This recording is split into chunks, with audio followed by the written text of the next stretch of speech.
Hola! Buenos dias, mis amigos. Welcome to Casa Cano. Welcome to the House of Ill Dispute.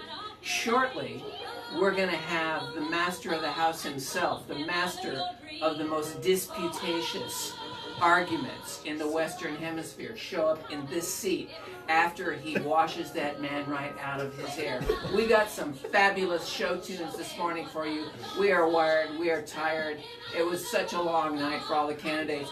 Chris Cano, master of the house. Was that a short joke, by the way?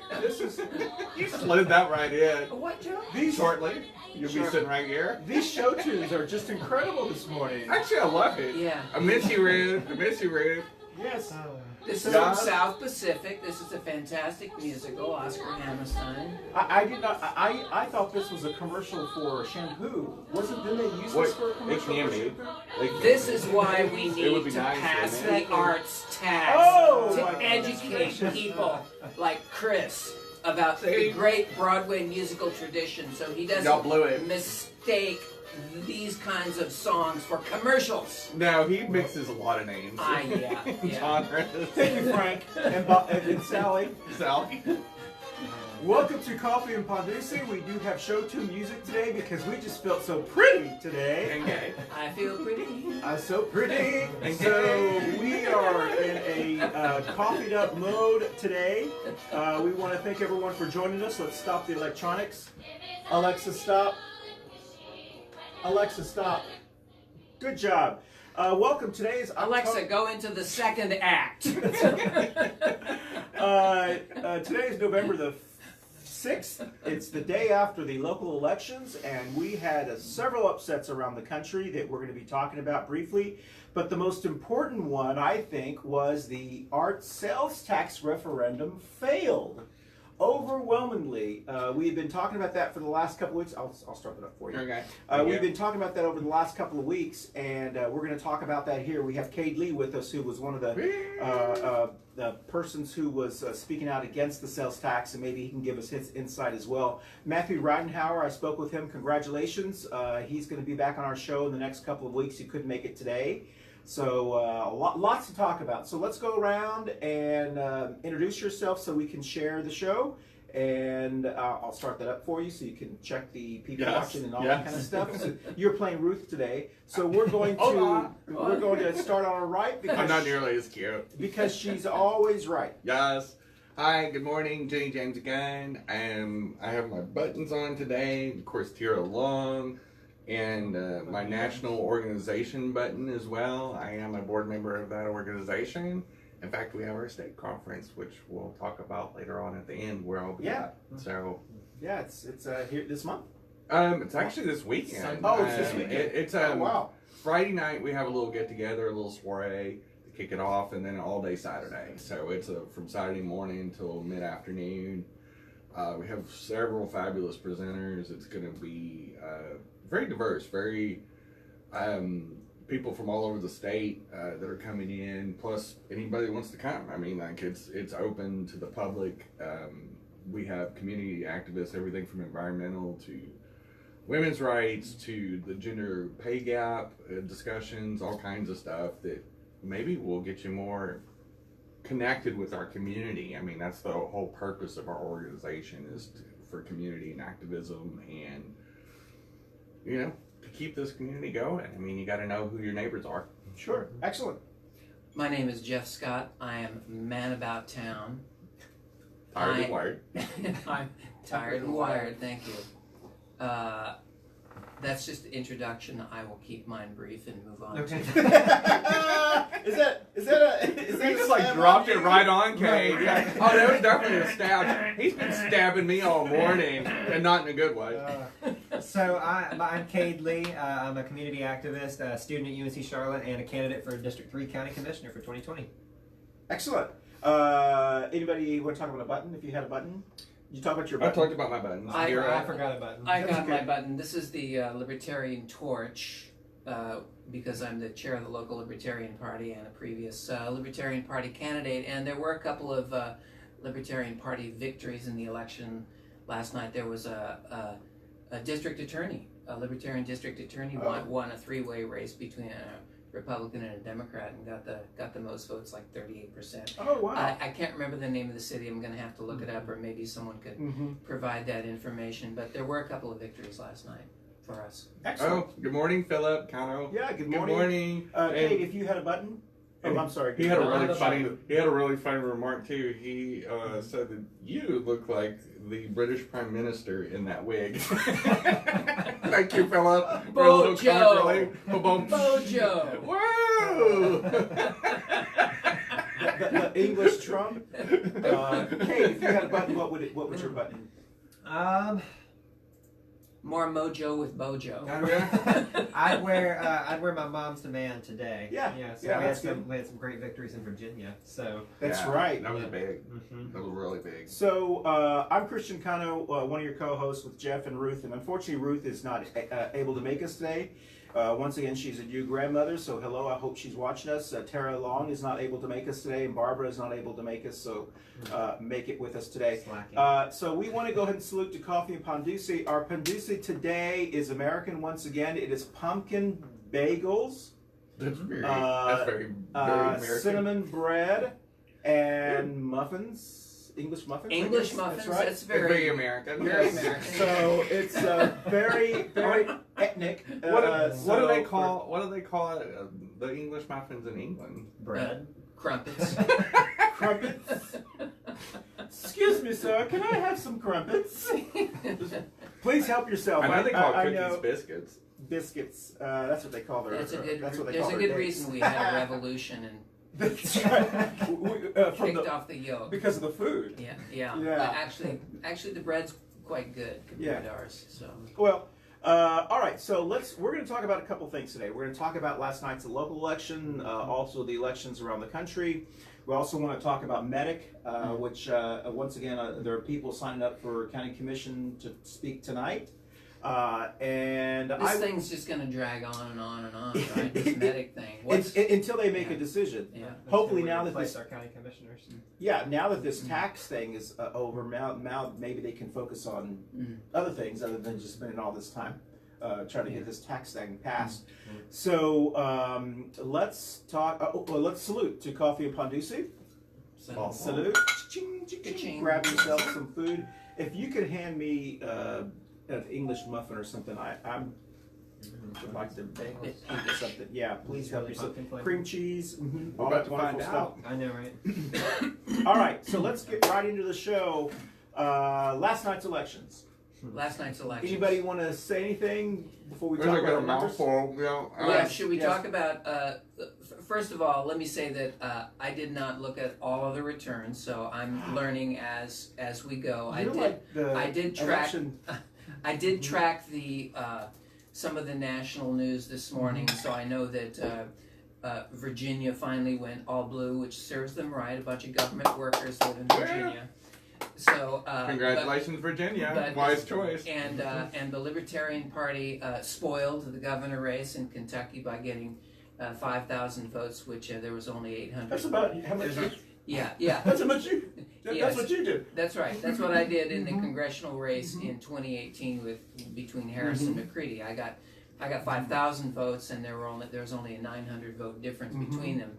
But in the governor's race in Kentucky, the Libertarian Party guy named Hicks got, I think, 2,500, and the difference between the candidates was a pretty low margin. So again. And we had a similar thing happen in the McCrory Cooper race back in 2016, right? Where Lon Cecil was the Libertarian Party candidate and got plenty of votes, which McCrory to this day blames him for, and is on record. It's on the Libertarian Party of Mecklenburg County Facebook page. You can find a little link to McCrory bitching about the Libertarian Party who took his votes, so sort of vote shaming anybody who votes third party. So we feature that rather prominently, and Which is pretty rich because it's like a self-inflicted wound. yeah, Wound. I Rich mean, is about the nicest thing I would say about it. I was trying to clean it up. Yeah, but so the same thing. So the same thing Blame other happened people for his in problems. Kentucky. And Bathroom so report. the Democrat won, but I think that all of the other seats were still Republican, lieutenant governor, and all the other. So it's still, it's still a red state. Kentucky. Well, yeah. So there's Rand some good, Paul, Mitch there were some McConnell. good wins around the country for the Democratic Party, highlighting specifically Virginia. That was really good because they did run on a very strong gun sense platform, right? Yeah. And so we flipped both, and Mom's Demand had a huge role in this, obviously, but they flipped the Senate and the House. And, Wonderful. And yeah, so, and they still have the Democratic governor, right? So yeah, so completely Democratic held Virginia now. Well, that is wonderful. A lot of really good wins. Last night here in Mecklenburg County in Charlotte, really the only competitive race was the arts tax referendum and the District 6, Tariq versus Gina. That's right. And Tariq did end up winning that election, but I think Gina gave him a really good scare and a really Pretty good run. close. Yeah. I mean, considering the makeup of that district Yes. being, typically very conservative leaning, and Tariq's not, and I'm gonna say this, he's not done a horrible job in that job. I mean, he's got some downfalls, and I think he has a disconnect with several of the groups that make up his district. Yeah. But all in all, he was not a horrible candidate as a conservative, and he's a very high profile candidate. And the fact that Gina, as an upstart, gave him a run for his money. Right. I mean, to the point where Republicans and Tariq himself were pretty. I mean, they threw a lot of resources to beat her. Says a lot for her. She ran. That's right. Like the devil. He did the glossy mailings. I got the They glossy spent mailings. money. Yeah, and he got fewer votes, I think, or actually he won by less of a percentage than he won 2 years ago when I ran against him. And it took Bathroom Dan to jump in and help him too, at the very end. And use the big guns of the Republican Party, the local guns, to really beat her. So that says a lot. That shows the she fought an fear. incredible race. She ran like the devil, and I'm proud of her, and I know she's proud of herself because I talked to her last night. Christian and myself we were at her party, and she should hold her head up high and realize she won a lot of victories for women last night. I mean, she really did. She ran with dignity and class.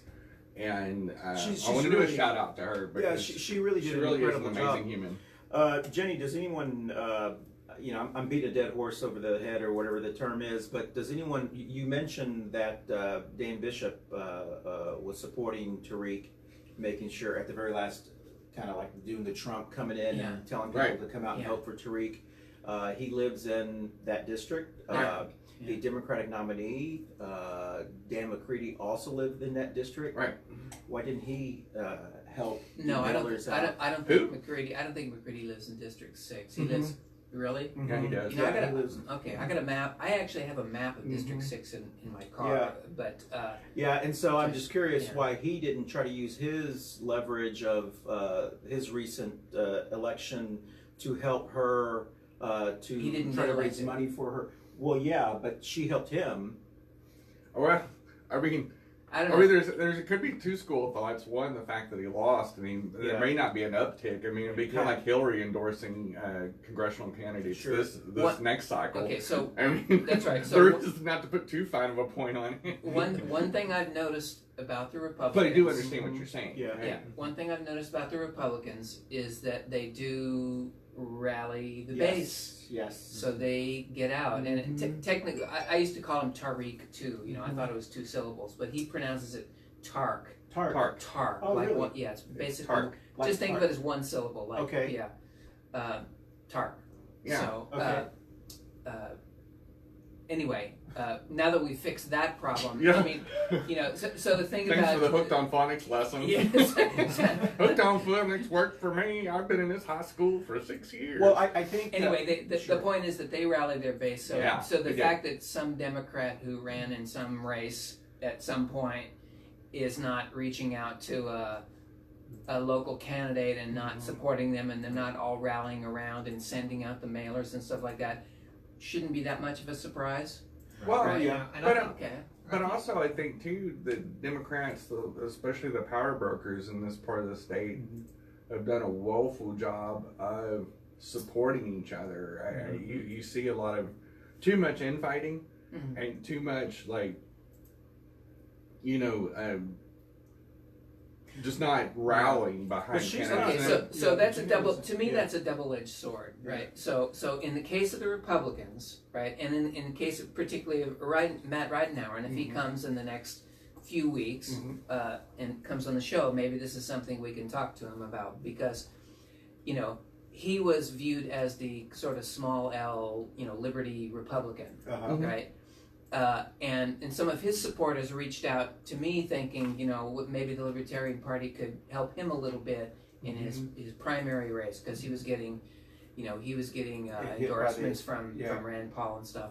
So, but I said no, because our party doesn't endorse people and doesn't work for people in other parties, right? So, and the fact is that when the chips are down, right there toward the end, they're all going to funnel their efforts into making sure that the Republican wins. So, so despite the fact that this so-called, independent, maybe Tea Party, maybe Liberty Republican is not really on board with, Bathroom Dan and some of the more authoritarian tendencies of the Republican Party, he's still going to rail in all of his supporters, and they're going to come together and vote for that candidate. I think my most important takeaway from Gina's race, though, is that people always have the assumption that a Democrat can't win in the Republican districts, yes, right? Exactly. In 6 and 7, and it's partially because, especially for the city, people rarely try, know, and so and people say you can't run on a progressive agenda there, but no one's really tried. And I so agree. if you keep trying everything else, there's no telling what's going to happen, because the demographics are changing, and especially when it was this close already. If someone runs again next time, they could easily beat him.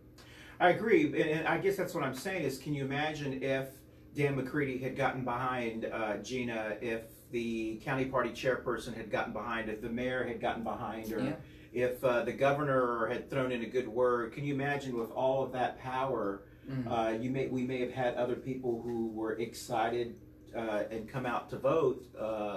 Woulda, coulda, shoulda. I just think we have to take a look at these opportunities, and like you said, and one of the things I noticed last night as we were sitting at the watch party was, I don't know if that many people in Charlotte and Mecklenburg County realize the uniqueness of that election.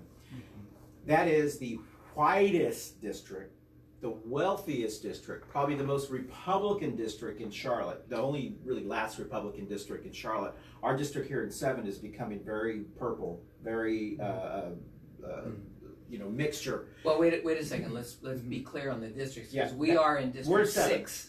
We're in Tark and Gina. No, I'm in Driggs. Oh, you're in Driggs. And so across the street over there is 7. So I'm in You're 6. in 7. Yeah. You're in 6. I'm in 6. Yeah. So District 6 is considered to be like one of the last remaining all Republican districts, which Gina did well. Yeah. So if we look at the historicness of that election, the Republican's name was Tariq Bakari. Yeah. The Democratic's name was Gina. Something difficult to present. 2 foreign names were running in that district.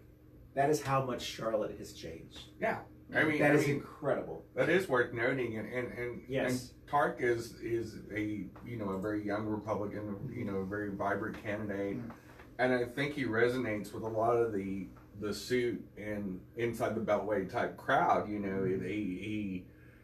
He does represent the developers. He does represent a lot of the business ideals in that district, and it's a very business-minded district, and so he does play well to that crowd. And they see him as hip and young. Yeah. And the people that are moving into the new fancier high-rises that are being built in that deal by the developers that he supported, I'm kind of seeing him that way. They don't necessarily see him as a conservative, and they just see him as somebody that's like them. Sure. So we do have to denote that, because you go around the South Park Mall, and there's a lot of nice semi-high-rise buildings that are very high-end, very youthful. I mean, most of the people that live in it are, I would say, under 39.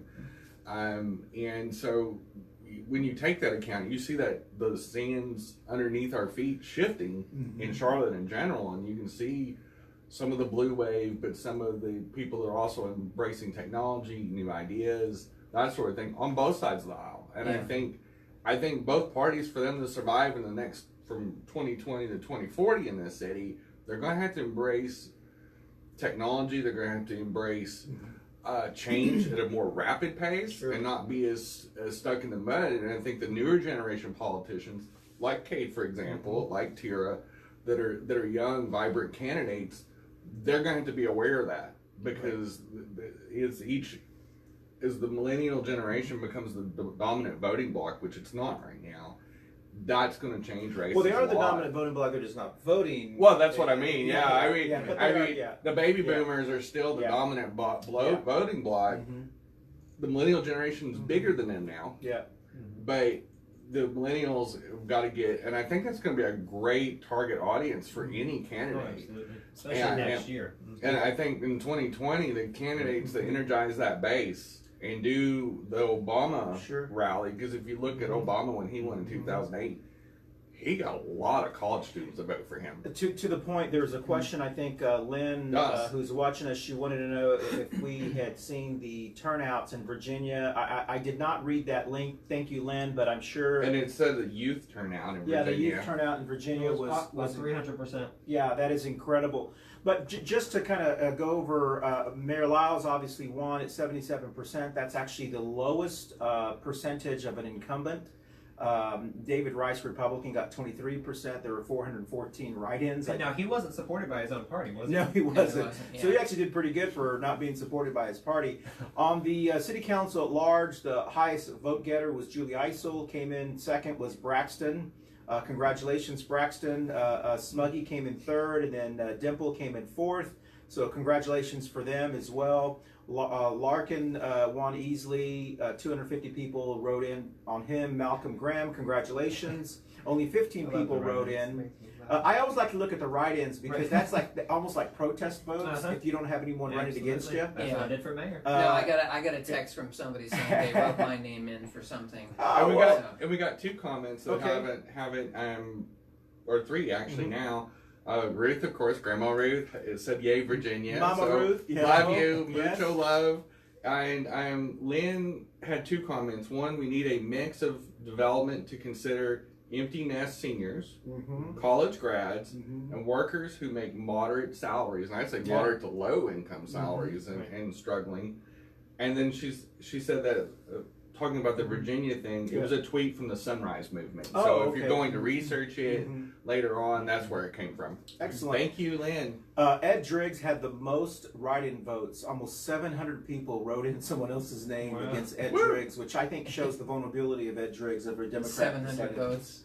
700 That's a lot. That's just, those are just considering some people. Well, with a 17% election, I mean 70% turnout, it could. Yeah, Charlotte School Board, Alicia Dashu got the most votes. Jennifer De La Hora got in. She was over second, and barely by a little over 100 and something votes. Lenore Ship is the third person. Stephanie Sneed unfortunately did not get in. As of right now, so the top three vote getters get in for city council, and then we're going to jump all the way. I decided if anyone ever wants to run for mayor, go live in Pineville. That guy only got like 700 votes in Washington, mayor of Pineville. So that if you want to run for office, run in. I could fill out more votes than that. Exactly. In a couple hours. I mean, that's right. I think there was a Republican that did that in District 9.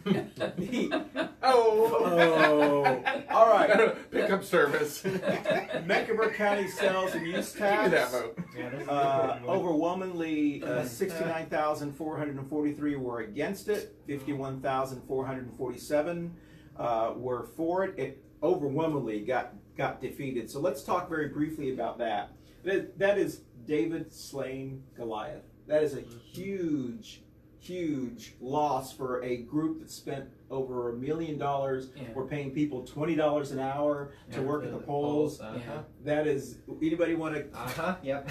I know you were for it the I last am couple for of it. weeks. I'm still for it. And it still may be on the ballot again. Who knows? But hopefully they'll change it. So, Cade, tell us your thoughts on that. So I've been one of a couple people that were most against it in Mecklenburg this entire time. One of the biggest problems that I had with it were that the Arts and Science Council are not the arts. They're what want to control the arts.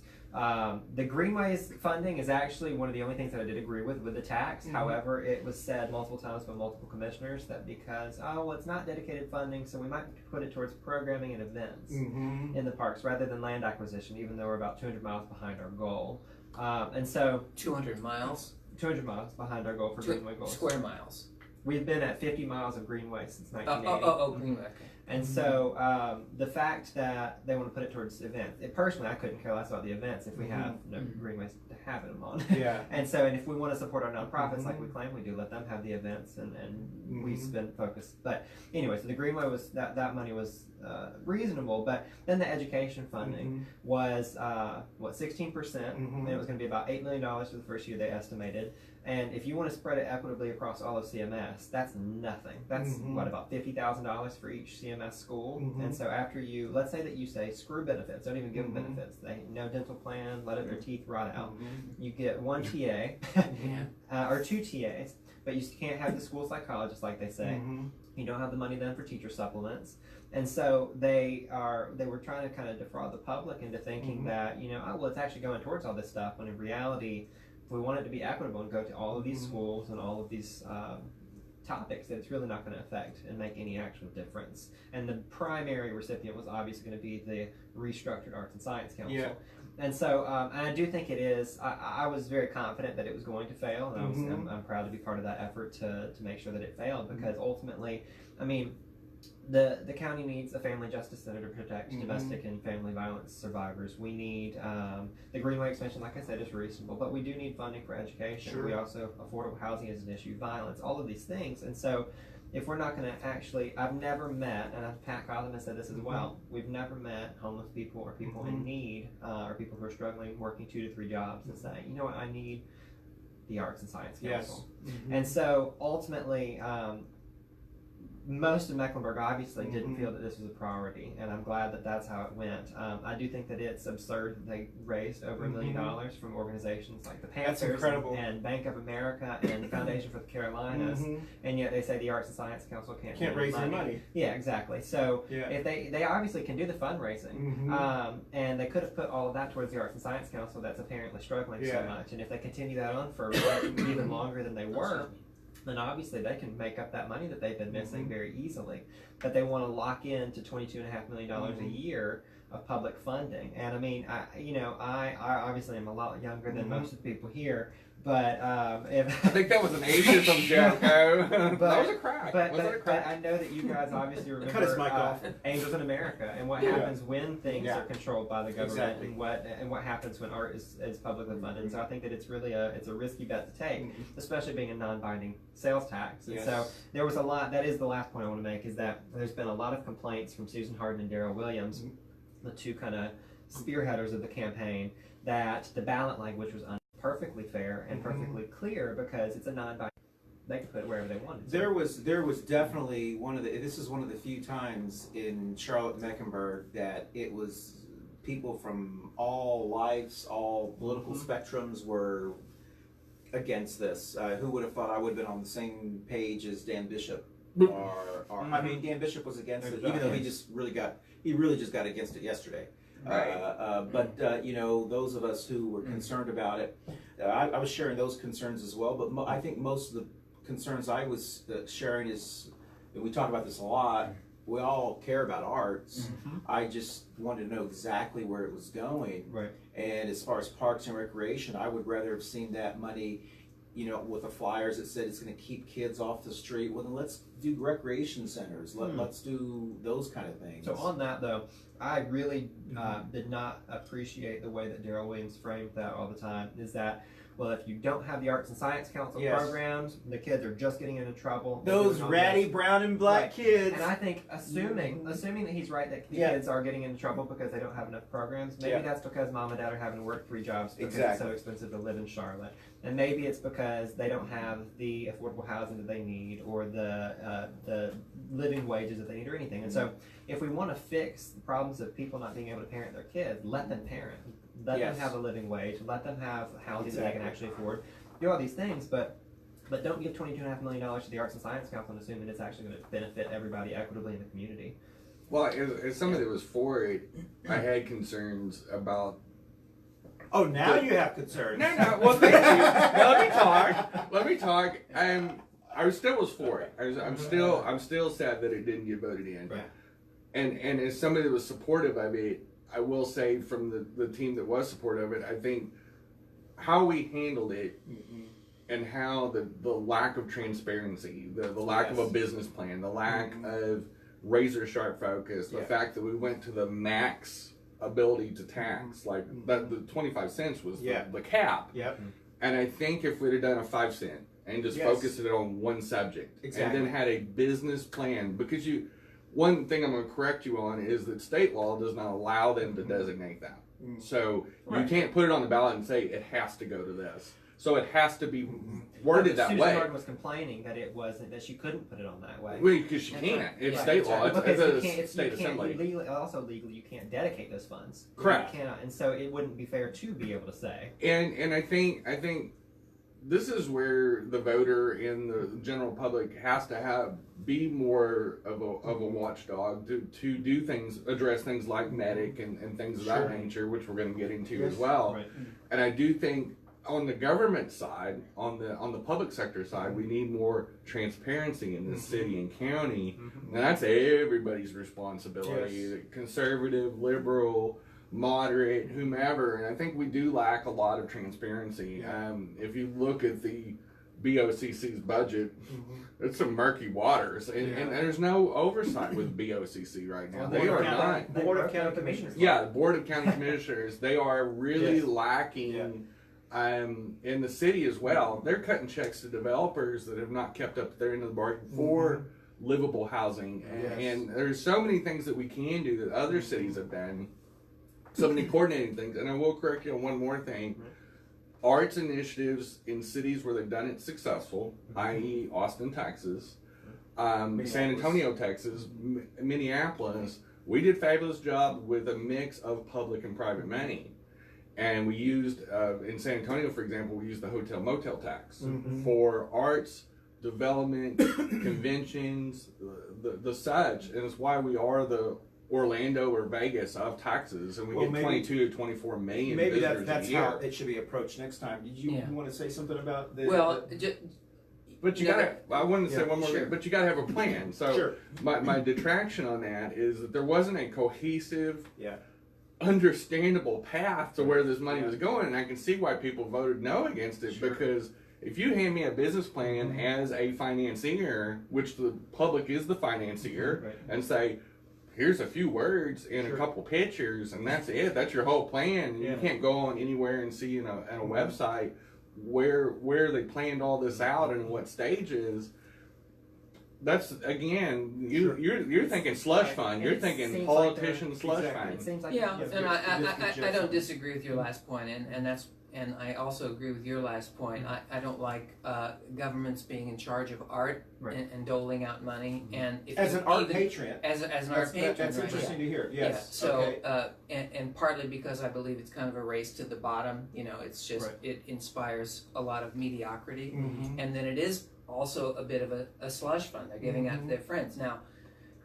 If they had come to the business plan and said, look, there's let's say 5 theater companies in Charlotte, one of which closed 4 or 5 years ago, the Cast, out in Noda. That was a good little theater company. If they had managed their finances a little better, they might have survived. But so there's no guarantee that even giving money giving these It's endowments and supporting is gonna make these theater companies embrace wise practices. That was my concern, Yeah. and I shared this, and I think Matthew didn't say this himself, but my concern is, as a Democratic libertarian, I'm tired of Democrats thinking, and I know you're going to disagree with this, but I'm tired of Democrats thinking that the only way to fix problems is to throw money at it. To throw money at it. And, that can't be the only way to fix the issue. We got to do it smart. Right. And so when we're that's what it looked like here. That's right. Yeah. I agree with that. I think we've kicked this dead horse. Yeah. So quite a bit. So let's say I just want to let you know, just from this household, each one of these mail drops went to almost everybody in Mecklenburg County. It's probably about $20,000 for every mail drop. I think, I'm not sure exactly. Yeah. These glossy ones. These glossy large ones. size glossy ones. So this would have been one field trip for schools to go send to the opera. This is another mail drop. This could have been the ballet. This could have been the zoo, museum, the Mint special Museum. exhibit. This could have been a Panthers game. I don't know. This could have been the parks. That Production of hair. That was about six field trips for every school student. All right. We beat a dead horse. I do Pepper spray. I do want to say real quick, just a shout out. Ruth did a couple laugh emojis, and Janice Covington Allison said no art, so she was against it too. Yes, good to hear from you, Janice.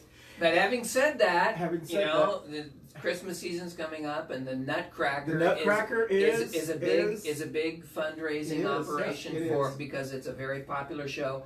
I've seen enough Nutcrackers to break my nuts. Just as a spoiler, don't go see the Nutcracker after you had a big dinner. You'll fall asleep. That's I did that 3 years ago. My sister was into ballet, so I saw San Francisco Nutcracker many times over the years, and I like variations on it. I like the Hard Nut by Mark Morrison. I like different. The soft nut and the hard nut. Yeah, the different. This is going to digress, so we're anyway. The hijinks have already started. Okay, so this is the third. I didn't realize I had received a mail drop from Lenore's ship. She's the person who won the third seat. Oh. Right. So this is her. Apparently, she has a lot of experience in this area.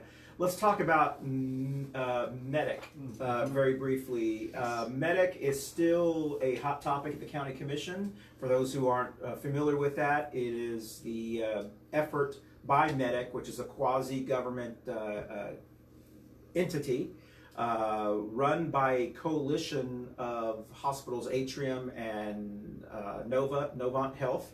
They formed the ambulance company MEDIC, and they are proposing to garnish wages for people who have outstanding bills over 120 days. And there are many of us who are against that. They still have not really officially said what they're going to do, so there's still the movement to show up at the county commission meetings and to speak. The county commission meeting tonight, there will be those of us who will be showing up tonight to show our support for those who are against it. Are you scheduled to speak? I am scheduled to speak. And so as far as I know, it's just Mark Jarrell who's officially come out against it. That's so, right. Yeah. And so I think that's the first problem, is that we've got 9 county commissioners, and only one of them has officially said this is wrong. A lot of people have said that they're uncomfortable with it, but they haven't actually said that this is wrong. And no one's offered any other alternative. It's becoming a trend for the county commission to not really give any solutions to their problems, but blame it on other people, and then try to throw money at it. But I mean, honestly, I think that the biggest problem that's over all of this is that we should never have gone to a private ambulance system. Exactly. It should have been public funded as well. I say that fully understanding that we have deep corruption and problems with our health department. And so if we want to throw it back at the health department, put it under the fire department. Right, exactly. So we'd have to be strategic about it, because there are so many parts that that get county funding that are corrupt and need a lot of work. But I think that privatizing is the problem that we ran into, and it's until we fix that, then we're not going to fix. In 60 seconds, do you have anything to say about that? Yeah, two things. There was no oversight or transparency, which was a big problem the whole time that this has been operating. And the second thing is, and this comes from the conservative side, is that there was no competition. We have a state-sponsored monopoly. And now you look see what the result is. So privatization does not always work. Yeah. I mean, if you have the private sector has a greed factor, and they shows they have no accountability, no accounting of where the money's been going, and we are priced way above the market. Yeah. Like if you do other comparable cities like San Antonio, San Francisco, we're high. You're just we're loving very that high. San Antonio city, aren't you? Oh, lot. That's like the fourth time you've mentioned it. I dropped that bomb, but That's they right. but they do a good job of governance down there, Yeah. and of course they have term limits too. So Yeah. there you yeah, go. that's true. That's true. What do you think, Mr. Libertarian? Well, I man think about town? there are good arguments for making the ambulance service more like a public utility. Yeah. And so, the public option is actually a pretty good one. I do believe that we do need there does need to be some freedom of choice, and I agree that these private companies can't be free to gouge. Yeah. Right, and the fact that they're able to garnish the wages means that they've really got the power of a tax collector. Yeah. Right, so that's a power we don't want to give them. Having said that, I don't know how we actually get out of this current situation where a lot of people owe money. That might be the city could reach out to private foundations. They could try to sell the debt. Or sales tax. Yeah. Yeah. Or how about this? Is that too early? Is that too early? This is a suggestion. How about since the two big hospitals, Novant and Atrium, are the ones that formed this company, all of their people are on the board, and the ambulances services take the people to their hospitals, so they profit incredible off of this. How about they pay the bill? Yeah. Because then they won't make as much money. Yeah. No, I'm You're a saying. business, I right, mean, the medic will only go to the Atrium or Novant hospital. That is like a monopoly for. That's like us making Uber, but they only come to our house. Yeah. You know what I mean? Or our bar. There's not a lot of emergency room That's right. They are the care biggest. That's right. That's care competition in the state, right? But So You can set that up here. Well, but the reality is that is a great Yeah. suggestion, and I haven't seen it thrown out yet. But I think the Board of County Commissioners does not know what to do with this. Yeah. I think it's more incompetence. It is becoming a trend because they're not transparent. Again, going back to transparency, accountability. If you want to have a great society, you have to have personal responsibility, but you also have to have governmental responsibility and private sector responsibility. Atrium, Novant, and the Board of County Commissioners have not been responsible with public money. We have a $1.9 billion budget coming up. I can't see how we can't carve out a few $1 million to take the poorest of our people in our county and actually fucking defend them. Yeah. Actually defend them. Be accountable to your voters and to the people that don't have a voice. Yeah. It's criminal. Yeah. Good point. Anybody else want to say anything about medic? Tonight, County Commission, I believe people are showing up. Since it's not on the actual agenda, those who will be speaking early, so you don't have to wait 2 hours to hear them speak. I'm sure they're going to love seeing If you can just, if you can just handle all, there's a big difference between city council meetings and county commission meetings. City council meetings are pretty prompt. County commission, they just talk for and 6 talk hours. and talk. They all have to give a big, That's crazy. Yeah. It's So boring. but notice, just to go back to the arts for a second, Yeah. we don't want arts in the hands of government bureaucrats, right? And people who are in committees, and they're going to make it mediocre, and they're going to do bad things with it. But we want an ambulance service that is run by same types of people, government workers, knowing that the health department is corrupt and these are poorly run. It's just, we've got a choice between the gougers, the high profiteers who are running these services versus corrupt public officials who might not be able to run a quality service. So Also, the moral of the story is oversight and transparency. I mean, for all involved, like we all need to put them all in the same basket, the private and the public, when they collide, which in the arts and with the medic situation, We have two situations where we have entities, nonprofits that aren't answering for what they need to answer for, and because there's no transparency. Right. So the arts are not a public utility. Yeah. No, Right? they're not. It's not. It doesn't give a lot to the poor, and it's not very widespread. I disagree with the poor line. The ambulance service is, fits the common carrier Sure. model a little better. Yeah. So that's why, in both cases, I don't feel like I got personally a lot of skin in the game. Right. So I just want to briefly, before we go to our next thing, Lynn had some comments. I don't know if you saw her comments. I read them all. Okay. I want to talk about these posters in the back. Obviously, that's pretty stand for. I really hope that the newly elected city council consider electing Braxton Winston as the mayor pro tem. I think it would be very important to have someone sitting next to the mayor who is all about holding people accountable, questioning where the money, because Julie Eisel is just a yes person for bylaws. That's really all she is. And She's the Republican Party. Yeah, that's right. That's true.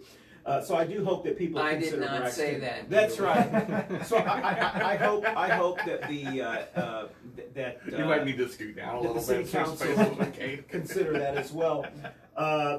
This was an event that occurred on Sunday. It was a very powerful event. I know Cade got me hooked on it as far as information. I attended it. And Cade, maybe you can tell us very briefly, like 60 seconds, what the event was and who Truist is. Yeah, so Truist is going to be the well, if they keep the name, it's going to be the merger between BB&T and SunTrust. So BB&T Bank is merging with SunTrust, and they've decided to put their headquarters here in Charlotte. Okay. Yes. And so Because we don't have enough banks in Charlotte already. Exactly. We were low. We were Yeah. a court Our low. green space.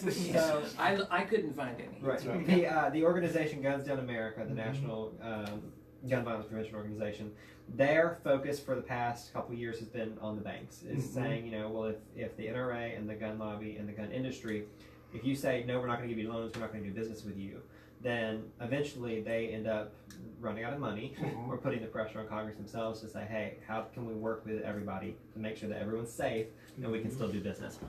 And so this was about, so SunTrust has policies in place where they track illegal gun sales, but more importantly, they have a lot of policies in place that restrict what business they're doing with the NRA and the gun industry. Okay. But it's getting or at least at the beginning, it's getting a lesser share of the company. BB&T is getting the majority, and they score the lowest rate of any bank in the country as far as they do the most business with the gun industry. They do in the gun lobby, and so Guns in America is pressuring them to adapt to the policies of SunTrust. The BB&T CEO is going to be the one that's in charge for the first couple of years, of course, and so it's all up to BB&T to actually make the decision. But it was there was a mural done by Manuel Oliver, who lost his son in the Parkland shooting last year, and so it was a really powerful mural, and ironically, it was in front of Bank of America. But but regardless, it was the same. It was on trade and trial. Right. Yeah. Exactly. And so, but it was a really powerful event, and it's mostly. Every guns violence prevention organization has their own focus. So Mom's Demand is focused on legislative action. Yes. Gifford Center is kind of on the research and on the gun sense aspect of it. And then Guns on America is focused on the banks. And so they're saying, and almost a leverage, saying, well, if they don't have anywhere to bank, then they eventually have to start caving to public pressure and making sure that people. And that, I think it's an incredible strategy for those of us who are old enough to remember the apartheid movement. That's how the apartheid protests started. Is we went after people who were financing and doing business with the South African government. Took a long time to get people to pull their investments and their money out, because that's how you and they end up changing their policy because they couldn't afford to lose all that investment. I know that the private prison people who are against that, which I was a part of for a while, they also were going after banks. Wells Fargo, Bank of America, Chase has now pulled out of financing private prisons. So I think that's especially since we are one of the capitals of the banking and finance industry, it's important that we hold them accountable to being responsible corporate citizens, and so I thought that was very interesting. I was just interested that that's going to be their new name, Truist. Yeah, so there was a lawsuit from Truliant Bank for a little bit. I don't know if that's been resolved or not, because all the things they were going to be true checking, true stuff like that, which is all Truliant stuff, and so they sued them for that. I don't know if that's been resolved. Oh, interesting. Right now it's Truist, which personally I don't think that it's a very good name. But I thought that was. I thought someone just misspelled trust. No. But you know, That's what they're hoping. yeah, that's right. Most customers believe. Trust us. Yeah, just Anyway, trust I us. hate to break the progressive bubble on this topic, but I hope that you guys succeed, so that when gun companies need to raise funds from the private market because they can't raise it from banks, that I can invest and make more money on my vice portfolio. That's what's going to happen. Okay. Well, Money is fungible. They will find a way to get money. They I- will float bonds. They will get loans from the private market. but I think the argument is, and what I heard from those speaking is that Truist, as a bank, they have an obligation to not only protect their customers but also their employees. Yeah. So if they're truly trying to create a non-hostile work environment, why would they fund Smith & Wesson so someone can use a Smith & Wesson to go into a bank and shoot people up? Again, I don't have a dog in the fight. If Truist wants to do that, if you want to stand out in front of Bank of America, where I worked for many years, or Wells Fargo, where I worked for even more years, you're totally welcome to do that. And I hope in some cases they adopt your policies. That will create an opportunity for people like me to invest in some of these companies that sell legitimate products for legitimate purposes. And I'm happy to buy those products. Well, that's keeping in mind that rampant gun sales is a legitimate product. I mean, that would be a strong assumption that's maybe not necessarily true. I mean, you know, so when you get into the gun control debate, you do have to keep in mind that, you know, ammunition sales as well as firearm sales has gotten out of control. There's no common sense to what we're doing or allowing. And I do agree with you in the fact that private funding is probably going to happen. I mean, I'm surprised it hasn't. I'm surprised that they haven't. Some of these companies haven't gone public and done funding mechanisms that way. Right. And So in a lot of these cases, some of the CEOs in banks that run these little podunk banks, and they might be under pressure to not do these sorts of investments, they will simply quit their job and form a private fund and support it that way. Okay. So there are ways to get out. Right. But it is good that we are forcing accountability. I think the most important thing is it's going to force it gets the discussion going, just like here. And I agree with you that they'll find a way. Yeah. But I also think it forces the discussion into the public realm, which is not necessarily a bad thing. Even if they find the funding elsewhere, it maybe will send them a message too that they are maybe being overly dangerous. It'd be like car companies fighting the seatbelt laws and fighting all that. You know, We're going to be running out of ridiculous. time here. Kate, do you want to say something? Yeah, just to go about this? full circle back, I really think that it's also just an important note to say that we just flipped the governor's seat in Kentucky. Yes. In our it's change is coming. Excellent. And they're going to go bankrupt regardless of if the banks change their policies or not. Yeah, that's wonderful, especially since the gun manufacturers are one of they have a unique category where they are exempt from liability claims. They are the only really company, product. Everyone else, if you sell poisonous anything, you can be sued. Procter and Gamble. But the gun manufacturers, because of the lobbying, they cannot be sued because of a faulty product. And I think we need to reinstate that and hold them accountable for the products that they make. Sure. Let's move on to Raytheon, Lockheed, and Boeing. Yeah. Okay. I mean, there's a lot of them that, when you talk about manufacturers of war, I mean, a lot of those companies don't have a lot of oversight, and now look at, we have 3 decades of Boeing's war. being sued for For planes some negligence, but I'm talking about war materials. Oh, okay. Selling weapons to the Saudis, selling, trying to sell what was it, javelins to the Ukraine. Yeah, the Ukrainians. So that's just it was a perfect call. It was a perfect call. Well, no quid pro quo. Oh, maybe there was quid pro quo. Quid pro Joe. Quid pro. I can't even say that. Quid pro Joe. Okay, so we've digressed, but you know what the talking points are now. The talking points are now. He said yesterday. Yeah. There's no quid pro quo. But if there was quid pro quo, it's not illegal. Well, That's what he's saying. I can't imagine a foreign policy call that is not quid pro quo. Well, then just It's say not it. like, Okay. I hope you're going to have a wonderful Christmas this year, Vlad. But You it was know? just never that blatant. I another think it's story. pretty Did damn you see the blatant. Fox News poll that said 40% of the Republicans that they surveyed don't believe that the call happened?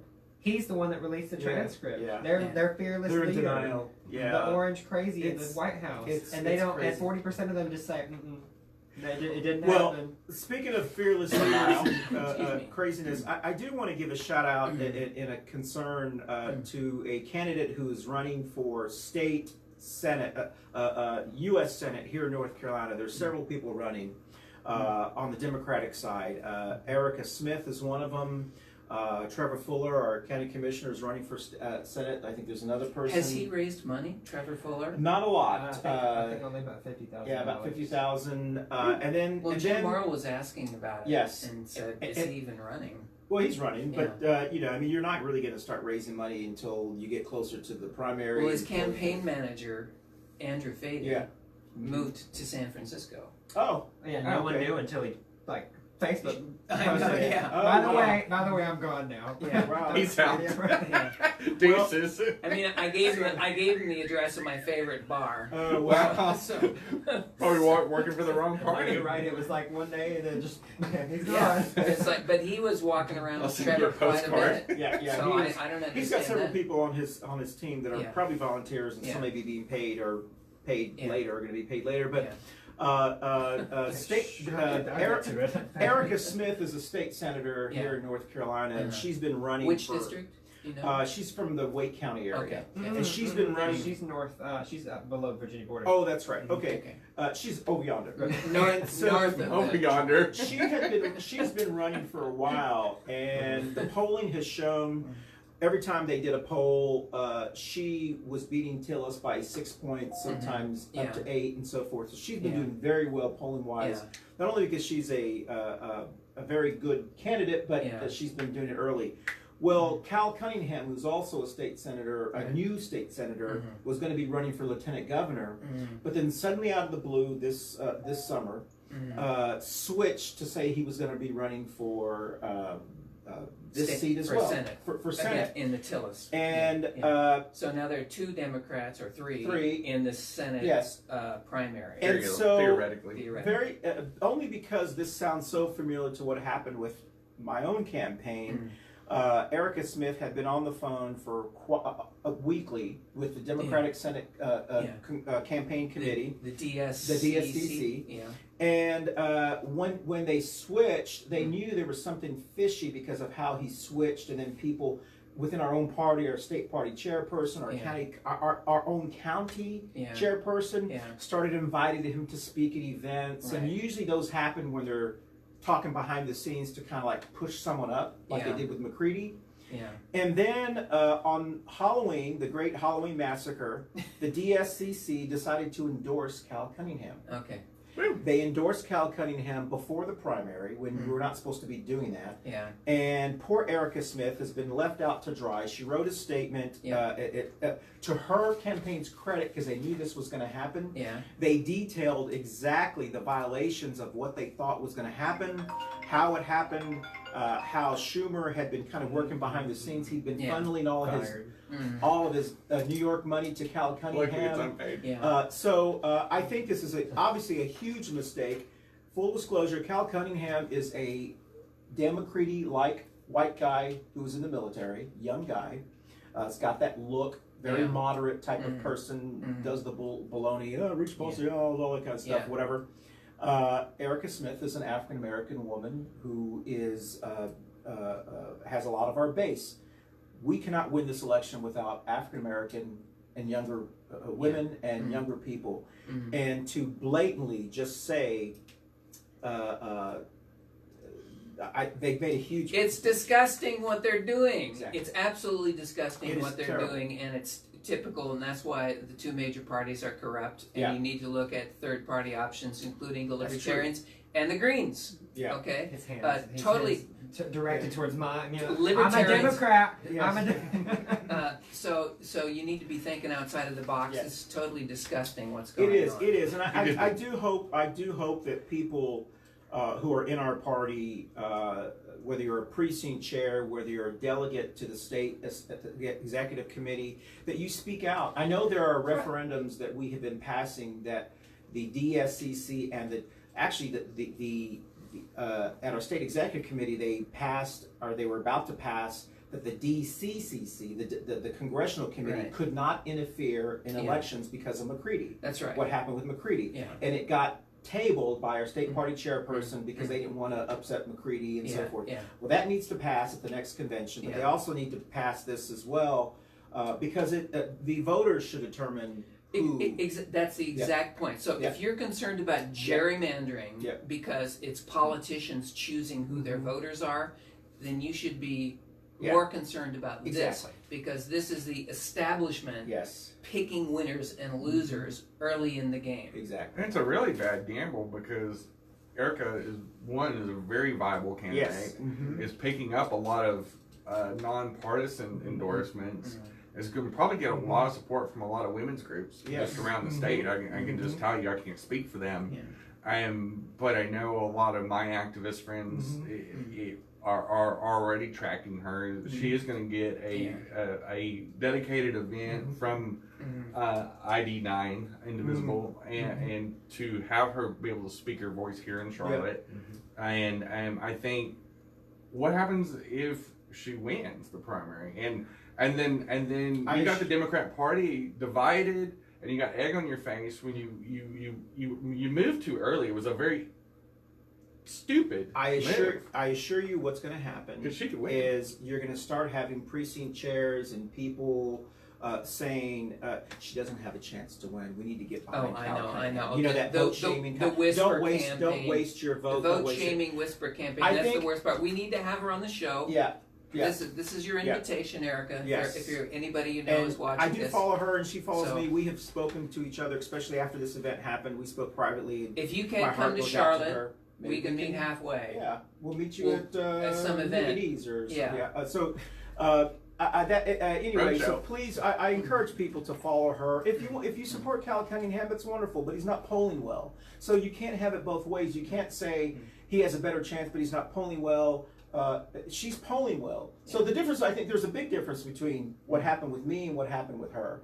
McCready was polling well, and he was pulling in a lot of money. They got behind him. Yeah. I don't think it was fair, but that's the way it is. She's polling well, Yeah. and they still they still went behind her back and Right. did that. And I know the reason was because they're trying to help his polling to show that he can win. But it's a terrible thing that happened, and I'm just heartbroken. So we need to talk to Erica. Yes. We need to talk to Trevor. Yeah. We can talk to Shannon Bray, Yeah. who's the Libertarian Party Senate candidate. But wouldn't it be nice? I don't know if there's Yeah. a Green Party candidate yet. But I wouldn't hope there is. Wouldn't it be nice? And I said that I thought this about McCready as well. Wouldn't it be nice for Cal Cunningham, who was endorsed, to say, I don't accept this endorsement early. I want to earn this on my own. This is wrong. Democracy, voter suppression is important. I don't want to minimize the African American woman vote and so forth. Wouldn't it be good for him to come out and say, this is wrong. I'm sorry this happened to you. I mean, to me, that would be the decent thing to say when you're in. Certainly in a primary. Yeah, in a primary. But primaries are sometimes more vicious than the they are. than the general, if not. Well, you're eating your own. Yeah. You're eating your own. I mean, because Yeah. when you think about Yeah. even the Republican primaries, Yeah. all the primaries are, and the major parties are brutal because Yeah. you're vying for money and votes. I just realized that my clock there is off. Okay, So so are we are. beyond? I think we are is beyond that right? time. Yeah, we Okay. are at wrap up time. Yeah, we're actually. at wrap up time. Please join us after this show on the first and third Wednesday of the month. Jenny has her show, and so we will clean up real quickly, and she'll have her show. And what is your topic on this next show? Tired and wired. That's what we are. And the Tired topic and is going to be the Dems have been talking about on the presidential campaign about Medicare for all, Okay. education for all, and the UBI, the Universal Basic Income. Free stuff, free money for everybody. Absolutely. I mean, all the big Republican friends get it too. So, I mean, why not? But yeah, we're talking about baseline supporting humanity and making sure that the bottom part of our economic sector actually gets represented. Excellent. Well, thank you, Jenny. Kay, do you have anything else you want to say? Thank you for joining us today, and congratulations on the defeating Goliath. Yeah, you're good. I think it. You can do a little dance in the end zone. Right, Yeah, I think it was a good, Pat Cotham, Cade, Ray McKinnon, Matthew Ridenhour, lots of other people who were outspoken and got a lot of grief. I will say that. You guys got a lot of crap. There's been a lot of bullying from some Yeah. people pushing for it, but I think that this really showed that, especially on a local level, national politics, state politics aside, on a local level, you can have bipartisan support and not agree on everything, and you can. That's how it's supposed to be. You're supposed to work together on certain things. Tripartisan support. Right, and so you're supposed to. We got to start using that tripartisan support. That's right. And so I think that it did show. Now, and Matthew and I specifically probably won't agree on 9 out of 10 things. And he knows that, I know that. But the fact that we can work together on certain things just shows that at least we have some sort of a moral. And I think, and I'm really proud of the Mecklenburg County voters who were not swayed by the argument from when I saw that debate was, look at all the big names. Look at, it's like, let me show you this shiny object. They did look it, at so all, you should too. Look at all. Mayor Lyles likes this. Harvey Gantt likes this. Hugh McCall likes this. Well, for me, I was like, well, that means I got to vote against it. Right. Because they like everything. I mean, with all due respect to all the people who endorsed it, now, I mean, the people who are pushing for this campaign, there's a little bit of egg on their face as well. And Yes. so, I mean, they've spread it across everybody. Yeah. And so anybody that endorsed it, I don't think they'll feel a ton of backlash, but they will definitely. I think there will be a backlash. Yeah. I can assure you that the people that were on the front line. Oh, I think on the front lines, on the I think the people who commission, endorsed it, no, not so much. the county commissioners that were on the front line pushing this, it's going to be used against them in the next election. Well, we'll see in March. Yes. We'll see in March. People saying, you see, they're disconnected with this community. They were trying to push something that was only of interest to them, not of interest, and the voters overwhelmingly said. I'd be really interested to hear how they're going to reply. Well, what happened was, Anyway, so we're gonna go out to show tunes and then get ready for your show. Show tunes. So tell us where you're going to be this weekend. Veterans Weekend is this weekend. Veterans Day is on Monday. Yep. Alexa, play show tunes. And thanks to my dad for serving this country as well as a disabled veteran and officer. Also, too, I'll be at the state convention right here in Charlotte for the first time in 10 years. We're hosting the state convention for now. Yeah, so go online. You can do it today. We have a little soiree Friday night as well. So hope to see a bunch of familiar faces. Perfect. Jeff? I'm going to be at Theater Charlotte tonight seeing a production of And Then There Were None. Agatha Christie story, mystery. Should be pretty good. So see you at the bar. Well, I like I said, this ASC thing, the tax doesn't affect me because I spend a lot of money in the local arts. Right, so, absolutely. Yeah. Cade. This weekend, I'll be at the Now conference, and I think, I honestly, the days are blurred together. Yeah. The days are blurring together. I don't know. I'm at the Now conference, and then besides that, I don't know. His words are blurred together. Excellent. His days are blurred together. Well, thank you. We miss you, Ruth. Everyone say bye. Bye, Grandma Ruth. Bye-bye.